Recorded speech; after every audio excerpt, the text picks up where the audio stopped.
सर्वसम्मत एमाले सचिव बने शंकर पोखरेल। लालबाबु पण्डितले अस्वीकार गरे एमालेको केन्द्रीय सदस्य पद। सुभाष नेम्बाङले किन छाडे वरिष्ठ उपाध्यक्षको दाबी, यसबारे पूरै जानकारी। एमाले वरिष्ठ उपाध्यक्षमा ईश्वर पोखरेल सर्वसम्मत निर्वाचित। एमाले उपमहासचिवमा प्रदीप गेवाली, पृथ्वी सुब्बा गुरुङ र विष्णु रिमाल सर्वसम्मत। केन्द्रीय सदस्यमै परेनन् विशाल भट्टराई। प्रदेश अध्यक्षको आश्वासन। एमाले अध्यक्षमा भीम रावलले दर्ता गरे उम्मेदवारी। घनश्याम भुसाल भन्छन् मैले जित्ने ग्यारेन्टी छ। एमाले अध्यक्षमा केपी ओलीले पनि दिए उम्मेदवारी। केन्द्रीय सदस्य नबने पनि सामान्य रूपमा लिएको छु भन्दै विशाल भट्टराईको भनाई। राप्रपाका अध्यक्ष कमल थापाले गरे उम्मेदवारी घोषणा। त्रिविका आंशिक प्राध्यापकहरू फेरि आन्दोलनमा उत्रे। निर्मला कुर्मीको जग्गा हडपेको आरोपमा समातिकालाई सरकारी वकिलले छाड्यो। घनश्याम भुसालले उपाध्यक्षमा र भीम आचार्यले दिए सचिवमा उम्मेदवारी। इच्छाराज तामाङ विरुद्ध 1449 जनाको जाहेरी। 5.5 अर्ब बिगो दाबी। शंकर पोखरेललाई घनश्याम भुसालले दिए बधाई। यात्रामाथि प्रतिबन्ध लगाउने कदम अनुचित भन्दै दक्षिण अफ्रिकी राष्ट्रपतिको धारणा। झापामा बस दुर्घटना हुँदा 1 जनाको मृत्यु, 22 जना घाइते। तनहुँ जलविद्युत आयोजनाको निर्माणमा ढिलाइ नगर्न ऊर्जा मन्त्रीको निर्देशन। सरकारले विपन्नका लागि जनमुखी कार्यक्रम ल्याएको छ भन्दै अर्थमन्त्री जनार्दन शर्माको धारणा। एमाले अध्यक्षका लागि केपी ओली र भीम रावल बीच हुने नै भयो निर्वाचन। वैवाहिक जीवनमा बाँधिन रेशमा घिमिरे। अस्ट्रेलियाले विदेशी विद्यार्थीका लागि अन्तर्राष्ट्रिय सीमा खुलाउन पुनर्विचार गर्ने। ओमिक्रोन भेरिएन्टको घातक बारेमा अनुसन्धान गर्दै विश्व स्वास्थ्य संगठन।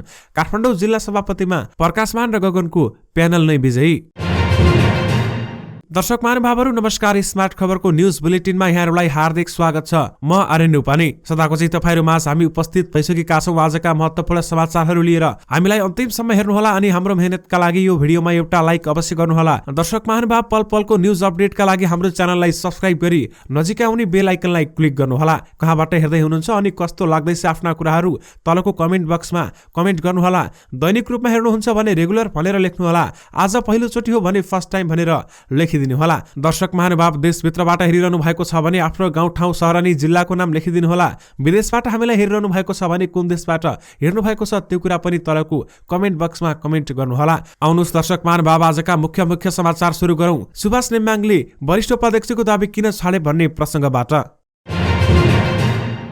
दर्शकवृन्द, नेकपा एमालेको अध्यक्षमा उम्मेदवारी दिएका केपी शर्मा ओलीलाई महासचिवमा विष्णु पौडेल र शंकर पोखरेल मध्ये 1 जनालाई रोज्न केपी शर्मा ओलीलाई जति कठिन थियो, वरिष्ठ उपाध्यक्षमा चयन गर्न पनि त्यति नै गाह्रो रहेको थियो।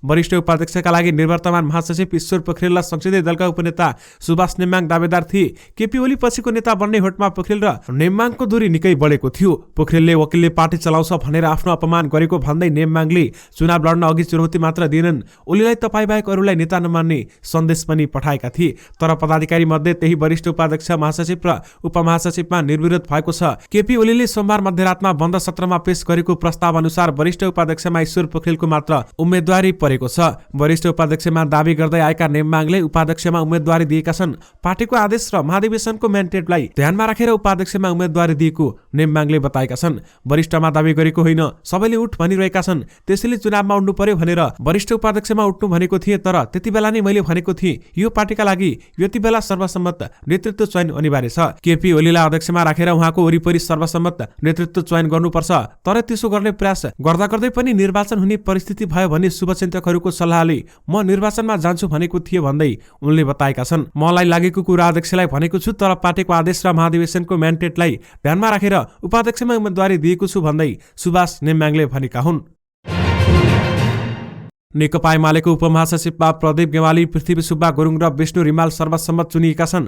चितवनको सौराहामा जारी 10औं राष्ट्रिय अधिवेशनको बन्द सत्रमा अध्यक्ष केपी शर्मा ओलीले गेवाली, गुरुङ र रिमाललाई उपमहासचिव बनाउन प्रस्ताव गरेका थिए। सोमबार बिहान मनोनयन गर्ने समयसम्ममा पनि अरू कसैले उम्मेदवारी नदिएपछि तीनैजना उपमहासचिवमा सर्वसम्मत भएका हुन्। एमालेको वरिष्ठ उपाध्यक्षमा ईश्वर पोखरेल र महासचिवमा शंकर पोखरेल पनि सर्वसम्मत भएका छन्। अन्य पदहरूमा भने निर्वाचनको तयारी भइरहेको छ। नेकपा एमालेको अध्यक्ष पदका लागि नेता भीम रावलले उम्मेदवारी दर्ता गराएका छन्। भीम रावल पछि केपी शर्मा ओलीले पनि पछि उम्मेदवारी दिएका हुन्। निर्वाचन प्रक्रिया सुरु भए लगत्तै आज बिहान रावलले अध्यक्षमा उम्मेदवारी दर्ता गराएका हुन्। रावललाई महादेव बजगाईले प्रस्ताव गरेका छन् भने दुधकला विष्टले समर्थन गरेकी छन्। सोमबार राति अबेर केपी शर्मा ओलीको सर्वसम्मतका लागि आफूलाई अध्यक्ष प्रस्ताव गर्दै पदाधिकारी र केन्द्रीय कमिटी प्रस्ताव गरे पनि रावलले अस्वीकार गरेका थिए। महाधिवेशन उद्घाटन अघि नै अध्यक्षमा उम्मेदवार दिने घोषणा गरेका रावलले सहमतिको प्रयास भए पनि चुनावी मैदानमै उत्रिएका हुन् भने राहुलको प्रतिस्पर्धा केपी ओलीसँग हुनेछ। राहुल केपी ओलीले प्रस्ताव गरेको पदाधिकारीमा परेका थिएनन्। उनीसँगै नेता घनश्याम भुसाल र भीम आचार्य समेत केपी ओलीले प्रस्ताव गरेको पदाधिकारी सूचीमा परेका छैनन्। भीम रावलले अध्यक्षमा उम्मेदवारी दर्ता गराएसँगै अर्का नेता घनश्याम भुसालले उपाध्यक्ष र भीम आचार्यले सचिवमा उम्मेदवारी दर्ता समेत गराएका छन्। विशेष गरी एमाले अध्यक्षमा भीम रावलले उम्मेदवारी दर्ता गरेका छन्।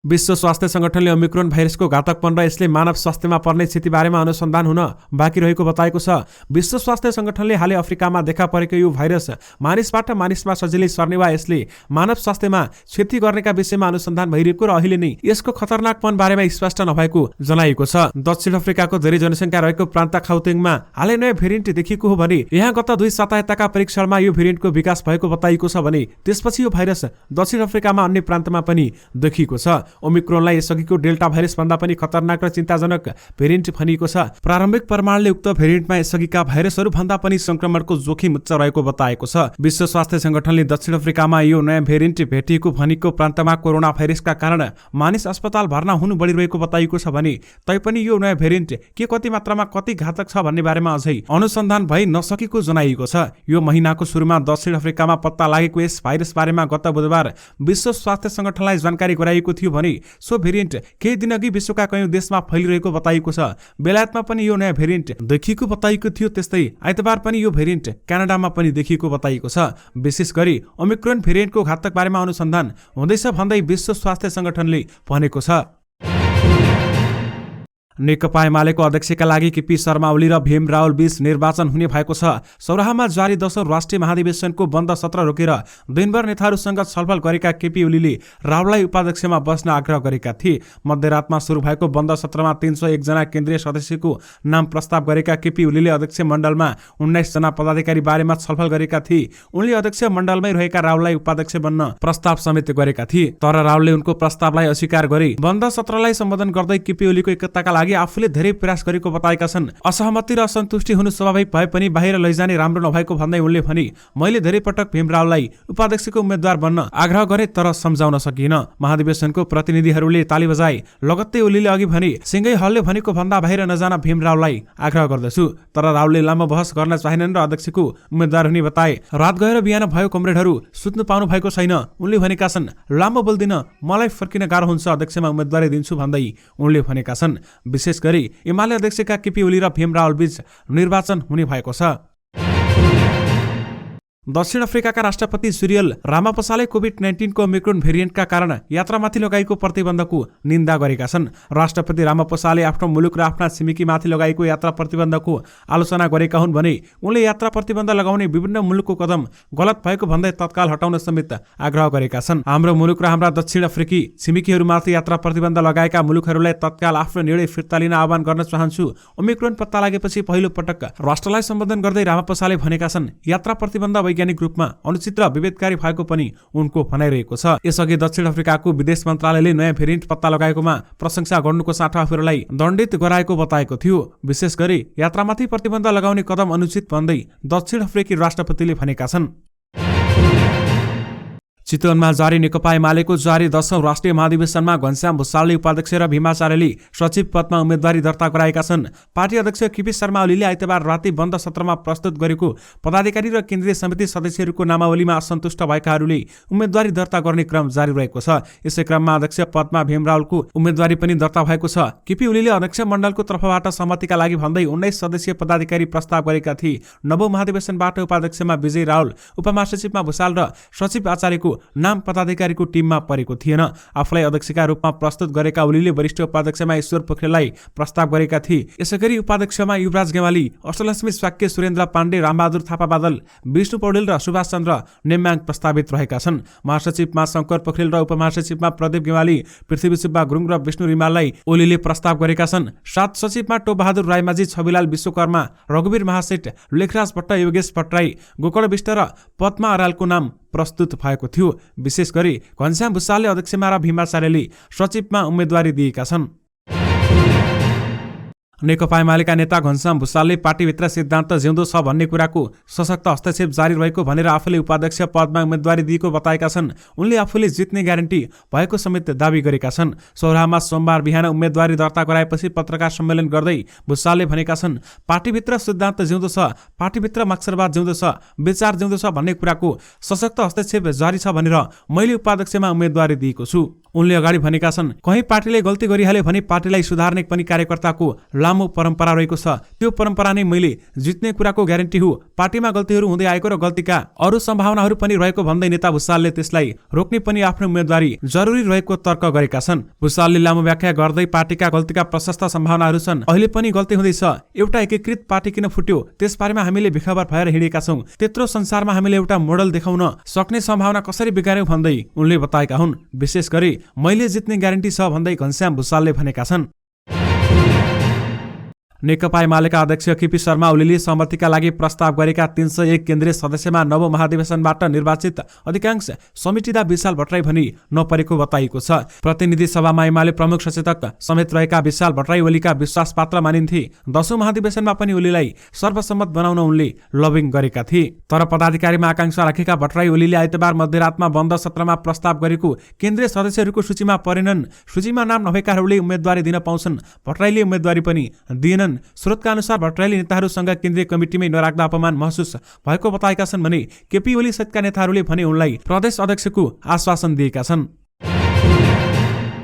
नेकपा एमालेको महासचिवमा शंकर पोखरेल सर्वसम्मत निर्वाचित भएका छन्। चितवनको सौराहामा जारी 10औं राष्ट्रिय महाधिवेशन पोखरेल सर्वसम्मत महासचिवमा चुनिएका हुन्। सोमबार मनोनयन दर्ताको समय अवधिभित्र अन्यको उम्मेदवारी नपरेपछि पोखरेल सर्वसम्मत महासचिव बनेको निर्वाचन समितिले जनाएको छ भने उनी नव महाधिवेशनबाट उपमहासचिव पदमा पराजित भएका थिए। दाङघर भएका पोखरेल लुम्बिनी प्रदेशको मुख्यमन्त्री समेत हुन् भने महासचिव पदमा विष्णु पौडेल पनि दावेदार रहेका थिए। दुवै केपी ओली निकट नेता हुन्। पार्टी अध्यक्ष ओलीले पौडेललाई उपाध्यक्ष र पोखरेललाई सचिवमा प्रस्ताव गरेका थिए। पोखरेल सर्वसम्मत महासचिव पनि भने पौडेलले भने चुनावको सामना गर्नुपर्ने भएको छ। विशेष गरी सर्वसम्मत एमाले महासचिव शंकर पोखरेल बनेका छन्। राष्ट्रिय प्रजातन्त्र पार्टीका अध्यक्ष कमल थापाले मङ्सिर 15 देखि काठमाडौँमा हुने पार्टीको महाधिवेशनबाट फेरि अध्यक्ष पदमा उम्मेदवारी दिने घोषणा गरेका छन्। सोमबार काठमाडौँमा आयोजित उम्मेदवारी घोषणा कार्यक्रममा उनले आफूले केही नगरी नहुने काम बाँकी रहेको भन्दै पुनः अध्यक्ष पदमा उम्मेदवारी दिन लागेको बताएका छन्। अधुरा कामहरूलाई अधुरै छाडेर पलायन हुने अनुमति मलाई छैन, अध्यक्ष थापाले भनेका छन्। उनले आफूलाई अध्यक्षहरू पशुपति शमशेर जबरा र डाक्टर प्रकाश चन्द लोहनी र अरू पुराना नेताहरूको पनि आशीर्वाद लिएर उम्मेदवारी घोषणा गर्न आएको जिकिर गरेका छन्। राप्रपाको अध्यक्षमा यसअघि नै नेता राजेन्द्र लिङदेनले उम्मेदवारी घोषणा गरिसकेका छन्। त्रिभुवन विश्वविद्यालयका आंशिक प्राध्यापकहरू फेरि आन्दोलनमा उत्रिएका छन्। त्रिभुवनले आंशिक प्राध्यापकहरूलाई करार सेवामा राख्ने सम्झौता गरेको करिब 5 महिनासम्म पनि कार्यान्वयन नगरेको भन्दै आंशिक प्राध्यापकहरू फेरि आन्दोलनमा उत्रिएका हुन्। देशभरका आंशिक प्राध्यापकहरू भेला भई धरना दिएको र विभिन्न जिल्लाबाट आउने क्रम जारी रहेकाले आंशिक प्राध्यापक केन्द्रीय संघर्ष समितिका अध्यक्ष गोकुल लिम्बुले जानकारी दिएका छन्। उपकुलपतिको कार्यालय अगाडि धरना कार्यक्रम रहेको र माग सम्बोधन गर्न ज्ञापन पत्र बुझाएको संघर्ष समितिका अध्यक्ष लिम्बुले बताएका छन्। उनले भनेका छन्, हामीले हिजो शिक्षा अध्यक्षलाई 2 दिनको अल्टिमेटम सहितको ज्ञापन पत्र बुझाएका छौं। 2 दिनभित्र समस्या समाधान भएन भने थप कडा आन्दोलनमा उत्रिने तयारीमा छौं भन्दै त्रिभुवनका आंशिक प्राध्यापकहरूले बताएका छन्। निर्मला कुर्मी मृत्यु प्रकरणमा पक्राउ परेका सबैलाई सरकारी वकिलले हाजिरीमा जमानीमा छाडेको छ। जिल्ला प्रहरी कार्यालय बाँकीका डीएसपी मधुसूदन न्युपानेका अनुसार थप अनुसन्धान गर्न निर्देशन सहित सरकारी वकिलको कार्यालय बाँकीले पक्राउ गरेका 6 जनालाई छाड्न आदेश दिएको छ। सरकारी वकिलको आदेशपछि रमेश थापा, पार्वती विष्ट, कृष्ण मुरारी सिंह, उर्मिला कनोजिया, अमरलाल कुर्मी र धीरेन्द्र सिंह थुनामुक्त भएका छन् भने उनीहरूलाई पक्राउ गरेको 21 दिन भइसकेको थियो। थप हिरासतमा राख्न कानुनी अधिकार पनि थिएन भन्दै न्युपानेले भनेका छन्। सरकारी वकिलको आदेशपछि छाडेका छौं, अनुसन्धान चाहिँ जारी रहन्छ भन्दै बताइएको छ। विशेष गरी निर्मला कुर्मीको जग्गा हडपेको आरोपमा समातिकालाई सरकारी वकिलले छाडेको छ। नेकपा एमालेमा निर्विरोध महासचिव भएका शंकर पोखरेललाई उपाध्यक्ष पदमा उम्मेदवारी दिएका घनश्याम भुसाललाई बधाई दिएका छन्। चितवनको सौराहा स्थित बन्द सत्र परिसरमा भेट भएका बेलामा पोखरेललाई भुसालले हात मिलाउँदै बधाई दिएका हुन् भने भुसालले बधाई छ कमरेड भन्दै हात मिलाउँदा पोखरेलले मुसुक्क हाँस्दै धन्यवाद भनेका थिए। निर्विरोध भएको औपचारिक घोषणा हुन मात्र बाँकी छ। एमाले अध्यक्ष केपी शर्मा ओलीले आइतबार रातिको बन्द सत्र पेश गरेको 19 पदाधिकारी सहित 301 सदस्यीय केन्द्रीय कमिटिको सूचीमा पोखरेलको नाम महासचिवमा भए पनि भुसाल परेका थिएनन्। त्यसप्रति असन्तुष्टि जनाउँदै भुसालले सोमबार बिहान उपाध्यक्ष पदमा उम्मेदवारी दर्ता गराएका हुन् भने पोखरेल विरुद्ध भएको अन्य उम्मेदवारी परेको छैन। वरिष्ठ उपाध्यक्ष ईश्वर पोखरेल, उपमहासचिवहरू प्रदीप गेवाली, पृथ्वी सुब्बा गुरुङ र विष्णु रिमाल तथा श्रमिक कोटाबाट 6 जना केन्द्रीय सदस्यहरू पनि निर्विरोध बनेको निर्वाचन समितिका एक सदस्यले बताएका छन्। विशेष गरी शंकर पोखरेललाई घनश्याम भुसालले बधाई दिएका छन्। कन्काई नगरपालिका 8 स्थित पूर्व पश्चिम राजमार्गको बेरिङ पुलमा भएको सवारी दुर्घटनामा परि एकको मृत्यु भएको छ भने 22 जना घाइते भएका छन्। पूर्वबाट पश्चिम जाँदै गरेको ना 5 ख 8041 नम्बरको बस आइतबार अनियन्त्रित भई पुलको रेलिङमा टुक्किएर दुर्घटना हुँदा कन्काई 7 का 16 वर्षीय उत्सव पौडेलको मृत्यु भएको जिल्ला प्रहरी कार्यालयले जनाएको छ। घाइते भएका मध्ये 11 जनाको बिर्तामोड स्थित बीएनसी अस्पताल र 12 जनाको बिर्ता सिटी अस्पताल बिर्तामोडमा उपचार भइरहेको छ भने घटना दुर्घटना बारेमा थप अनुसन्धान भइरहेको प्रहरीले जनाएको छ। अर्थमन्त्री जनार्दन शर्माले सरकारले पहिलो पटक गरिब र विपन्नका लागि जनमुखी कार्यक्रम ल्याएको बताएका छन्। 5 लाख परिवारलाई 10,000 का दरले आर्थिक राहत वितरण, दीर्घरोगीलाई मासिक 5,000 उपचार खर्च, घाइते अपाङ्गता भएका व्यक्तिहरूलाई उपचार खर्च दिने जस्ता कार्यक्रम सोही अनुसार बजेटमा राखेको उनको भनाइरहेको छ। नेकपा माओवादी मुसिकोट नगर कमिटिले आयोजना गरेको सभालाई आइतबार सम्बोधन गर्दै उनले गरिबी र अभाव अन्त्य गरेर मात्र संविधानले परिकल्पना गरेको समाजवादमा जान सकिने बताएका छन्। सो अवसरमा उनले राजनैतिक आन्दोलनका सहित परिवारलाई मासिक 3,000 का दरले जीवन वृत्ति प्रदान गर्न लागेको र हरेक पालिकामा कम्तीमा 500 युवाहरूलाई स्वरोजगार बनाउने कार्यक्रम ल्याएको, कृषि बीमाको प्रिमियम अनुदान 80% पुर्याएका जस्तो कार्यक्रम चर्चा चलेका थिए र यी कार्यक्रमहरूलाई उनले जनमुखी कार्यक्रमको संज्ञा समेत दिएका छन्। नेकपा एमालेका नेता लालबाबु पण्डितले केन्द्रीय सदस्य पद अस्वीकार गरेका छन्। पदाधिकारीमा दावी गर्दै आएका पण्डितलाई केन्द्रीय कमिटी सदस्यको सूचीमा राखिएको थियो भने त्यसप्रति असन्तुष्टि जनाउँदै पण्डितले सम्पूर्ण कार्यकारी पदबाट बिदा लिएको घोषणा गरेका छन्। सोमबार सामाजिक सञ्जालमा पूर्व मन्त्री पण्डितले लेखेका छन्, आजदेखि पूर्ण कार्यकारी पदबाट बिदा लिँदै 10औं महाधिवेशनबाट सम्पूर्ण विजयी कमरेडहरूलाई सफल कार्यकालको हार्दिक शुभकामना। हामीसँगको कुराकानीमा नेता पण्डितले अब पार्टीको संगठित सदस्य मात्र भएर बस्ने बताएका छन्। आफूले केन्द्रीय सदस्यमा पहिले नै उठ्दिन भने पनि अहिले केन्द्रीय सदस्यमा राखेकालाई अस्वीकार गरेको बताएका छन् भने केन्द्रीय सदस्यमा उठ्दिन भनेकै थिए, अब पदाधिकारीमा बागी उठ्दिन, अब म पार्टीको कार्यकारी भूमिकामा नरहेर संगठित सदस्य भएर काम गर्छु भन्दै उनले भनेका छन्।